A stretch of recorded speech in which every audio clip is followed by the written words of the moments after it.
Another question I get a lot is, Harley, I know that you run marathons and you win 24-hour mountain bike races and you've ridden all over the world, you've done over 180,000 kilometers of vegan, blah, blah, blah, but I don't want to train like that. I don't want to be that fit. And it's like, that's fine, you don't have to be. You don't have to go, training with Lance Armstrong and like crazy stuff I do and all that blah, blah, blah, and racing in A grade or, doing 500 Ks a New Year's Day or whatever. You don't have to do that. That's just what I like to do, I find it's a challenge for me personally. I like to compare my old times with my new times and, challenge myself against some, fittest people on the planet.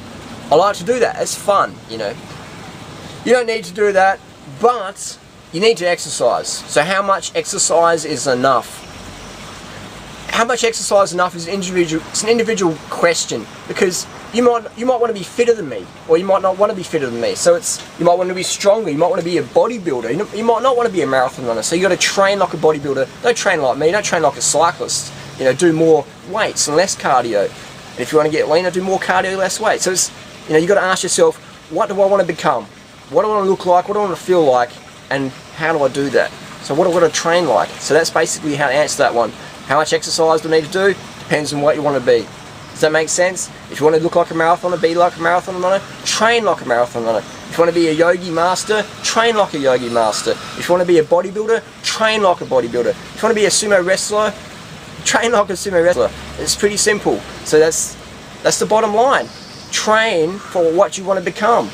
If you want to do half an hour walking around the neighbourhood and playing lawn bowls, that's fine, that's great. Do that and look like that, that's fine. You don't have to be a crazy freak show, whatever.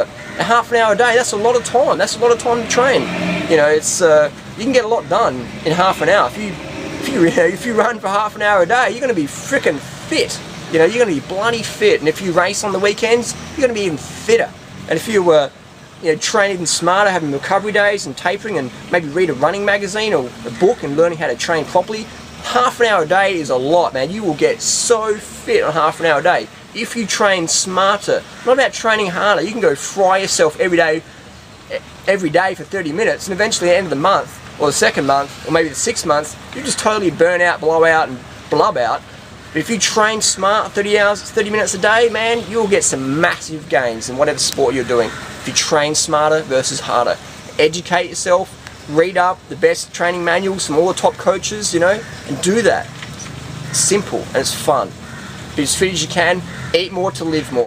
And if you try and do a shortcut by calorie restricting to lose weight, to speed it up, what's going to happen is your body's going to yank you back and say, no, no, no, this exercise is too much, it's too hard. We're in starvation mode, we're going to slow your metabolism down, we're going to store more fat when we get enough calories, and we're going to slow you down, chub you out, and blow you out. So the secret is, eat more to live more, eat more to train more to feel more, to live more, to be more, experience more, you know what I mean? People take drugs to feel high. Go for a run, do some yoga, chase your kids around if you want to feel high, have sex, whatever. Move your body to feel good. Eat enough carbohydrates each day so you can move your body. Never restrict your carbohydrates. I don't care if you're eating rice and beans or corn or chips or whatever. Never restrict your carbohydrate intakes ever. Restrict your fat intake, cut out the dead animals. Fruits, you're free and eat as much as you want. 10 grams of carbohydrates per kilo per day as a minimum. Yes, minimum. We live in a society where people are so sedentary, like, oh, I've got to take an elevator, or oh, I've got to walk. I'm in Kuala Lumpur today, and I said, how far is the hotel from the airport? And they said, oh, you cannot walk, that's too far. So we walked. It was 400 meters. 400 meters, and people are telling us it's too far to walk. You know what I mean? We live in that sort of society. So 10 grams of carbs per kilo per day, that's a lot of food. That's amazing. You'll be so full, you won't want the junk that makes you fat. You won't want to have to calorie restrict because you're fat from eating junk. Because now you're eating enough carbohydrates from your favourite sources. Fruit's always the best. And now you don't have to worry about all the health consequences of all these low calorie, high fat, low carb, quack diets. You won't have to do these crazy cleanses and bogus products. And I get morons in the industry telling me, Harley, that's oversimplified. People are too dumb, stupid, unwilling, and lack responsibility to take that much action. Well, I disagree. I believe you're responsible. I believe you want the best. I believe you can do it, because if I can do it, anyone can do it. I ain't special. I just got the strategy.